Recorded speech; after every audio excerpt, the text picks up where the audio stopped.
沒錯，又是一個從高雄車站出發的開場，但這是太想到處人的目的地，不是坐火車就能到的地點。但目前高雄車站內部的轉運站尚未啟用，所以這次還是要到車站外面來搭客運，也演變成許多家客運業者都分散各處。這趟原本來是要搭乘國光客運，但在前些日子卻因為種種原因，原先的路線停駛。幸好後續有其他間客運業者接手路線，要不然這次屏東之旅的行程就要大幅更改。隨着客運到來，這趟長達2個小時的車程也要啟程了。這邊還是希望高雄車站的轉運站能早點啟用，少了像台北那樣的室內轉運站，遇到下雨還是很麻煩。看日後車站周遭的客運業者如何調整吧。這條墾丁客運路線早就久仰大名了，從高雄一路開到墾丁尾去，真的是非常方便，重點票價也不貴。這次為什麼要刻意選擇搭客運呢？就是飯店外面就有客運正牌可以搭車，變成一台開超長距離的接駁車了。只是這長達2小時的車程沒地方下車尿尿。如果是搭飯店本身的接駁車，反而很不方便。需要搭乘墾丁快線9189到車城龍會站，才會有飯店免費接駁車的服務。對高雄的旅客來講，還不如搭9188這條路線來直達。如果喜歡這種的客運旅行資訊，也別忘了按讚、訂閱支持一下。飯店的外觀有種地中海的風格，由於靠近海邊，所以也強調一定要注意泥沙清潔。不過遇到這種，應該是要裝個鞋底洗刷機才是吧？要不然是要怎麼不帶泥沙進門呢？但想想每個公告背後一定有它的故事，也就這樣吧。整體而言，大廳算很明亮整潔，風格也是挺舒適的。飯店的遊樂設施列表，但有蠻多項是要另外計費。如果是房客的話，有3選1的優惠活動。飯店周遭也有相對的遊玩景點，但基本上都是要開車才能抵達。如果是像我們這樣搭車來玩，會較為不方便。飯店的設施大部分都是集中在1樓跟地下室，當中也有一個非常大的賽車中庭廣場，而泳池跟三溫暖也都是在同一個位置，沒有像某些飯店有分樓層，還要爬上爬下來使用，算是還不錯的動線安排。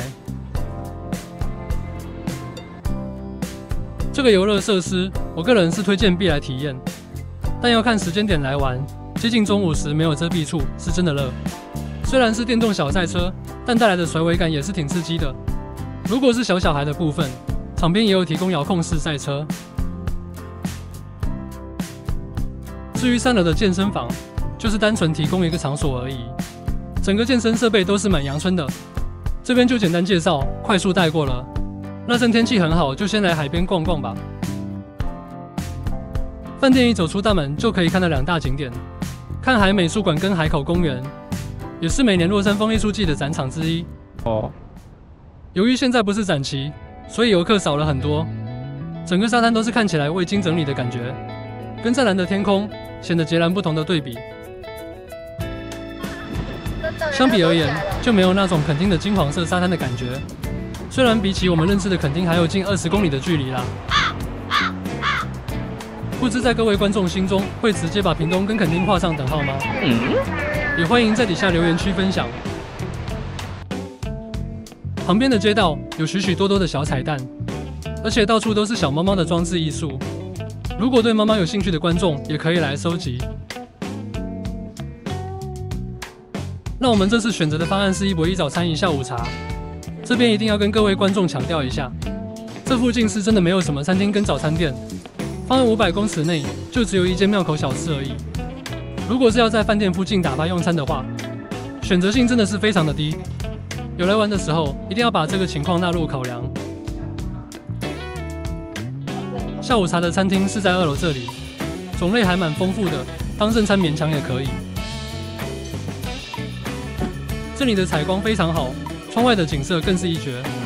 現場也提供許多不同形式的沙發椅，保證可以讓你用最舒服的姿勢來度過這個下午茶時光。下午茶的口味從甜到鹹都有，也有搭配水果，加上飯店活動的2個小米甜甜圈，算得上是一頓豐富的下午茶餐點了。這裡除了下午茶以外，這個夕陽咖啡藝廊後面也提供許多的藝術展覽品可以欣賞。在飯店入住前，算是可以打發一點空閒時間。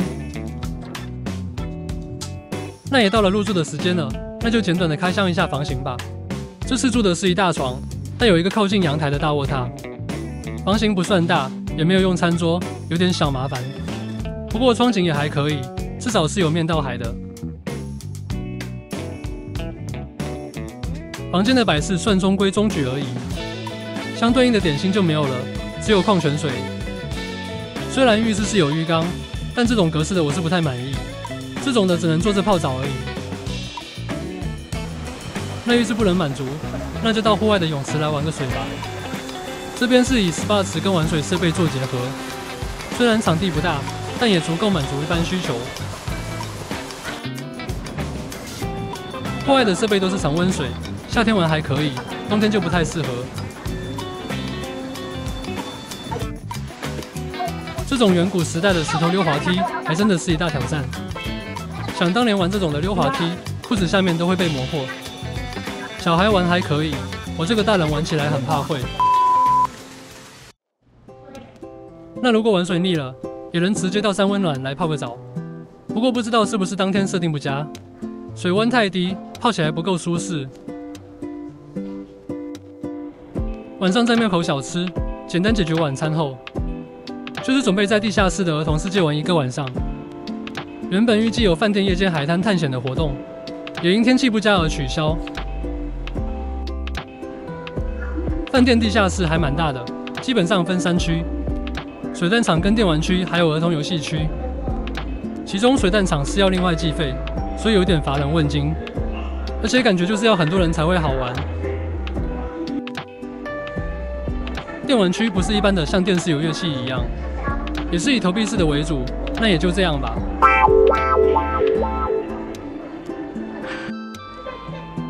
不過說到這個兒童遊戲區，就是真的有模有樣了，甚至比起一般的親子樂園也絲毫不遜色。提醒一下，這邊也是要穿襪子才能進去遊玩。有這樣的等級，不愧是能被號稱為墾丁最大親子遊樂設施。再加上1樓的電動卡丁車，真的是不分春夏秋冬，也能開心的到這裡來遊玩，算是還能推薦的親子飯店就是了。整體設施對國小3年級前的小朋友比較有吸引力，如果是2、3歲這種的小孩，也有獨立一區，不會被其他充滿活力的小朋友推擠。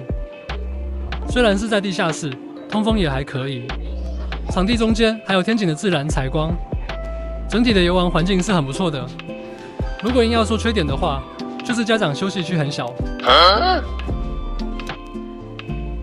雖然沒有像之前幾間親子飯店那種大型遊樂器材，但這個絕對夠小朋友來放電，而且是從早上9點就開放到晚上9點。但下午1點到2點會做場地清潔，不能使用。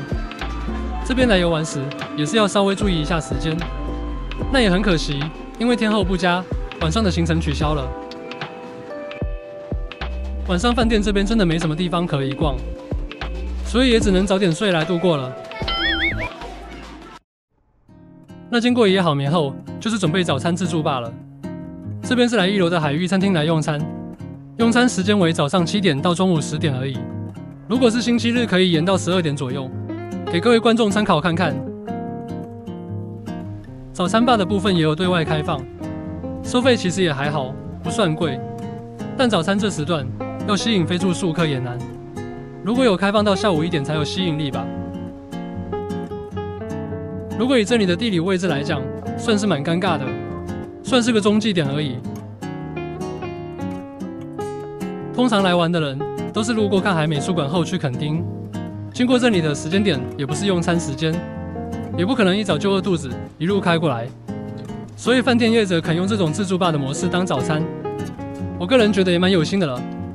要不然這附近真的沒有早餐店，讓我一度懷疑這裡的居民是都不吃早餐嗎？要不然這裡的當地居民是都去哪裡吃早餐呢？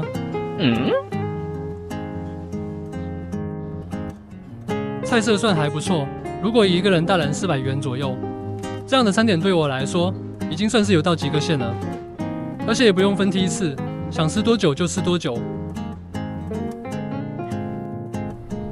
老樣子，還是一樣第一個來搶頭像拍攝。用餐環境跟採光都是蠻不錯的，只是離海邊還有一點點距離，也不能欣賞海景，要不然就真的是大加分了。雖然昨天辦理入住時看起來訪客不多，但8點多時全場也是做到有8分滿，這樣看起來入住率應該也不錯。餐點口味等等就不多加介紹了，這部分還是以個人口味為主。等等要把握時間來體驗下一個活動行程。一到賽車場，果然已經開始有小朋友在玩了。這邊人多時是要另外排隊才能玩，一場6分鐘，一次也不過幾台車能同時上場。早上的開放時間也只到11點半。那選擇自己喜歡的安全帽後，就來一場急速的狂飆吧！想不到女兒開起車來還挺有模有樣的。不過趕在我面前，就吃我一記紅烏龜吧。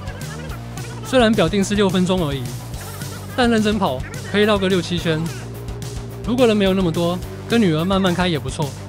不過上了賽場，就連親婦女也要明算賬。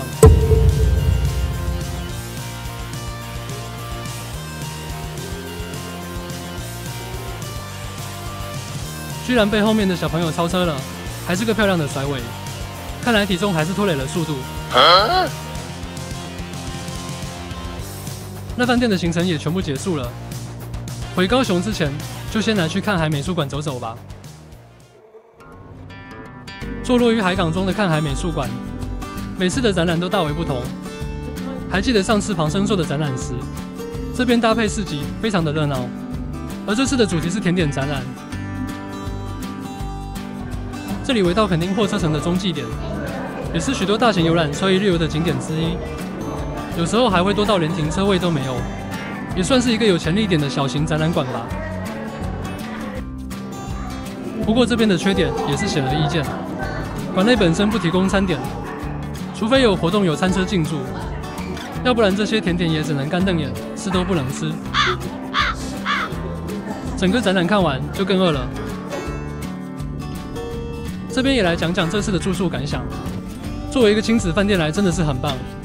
大眾運輸交通也還算可以，唯獨周遭店家偏少，飯店簡餐類的價格偏貴，用餐非常的不方便。如果是開車安排3天2夜的行程還可以，不過去墾丁玩，通常都是直接到車場玩後，再去墾丁住一晚，這樣2天1夜的行程。所以這邊的住宿行程可能比較難調整。但我覺得如果以親子行程為主的話，專程來也可以。那本集影片也要告一段落。如果喜歡我的影片，請支持按讚、訂閱跟分享。期待下個影片與您再相見。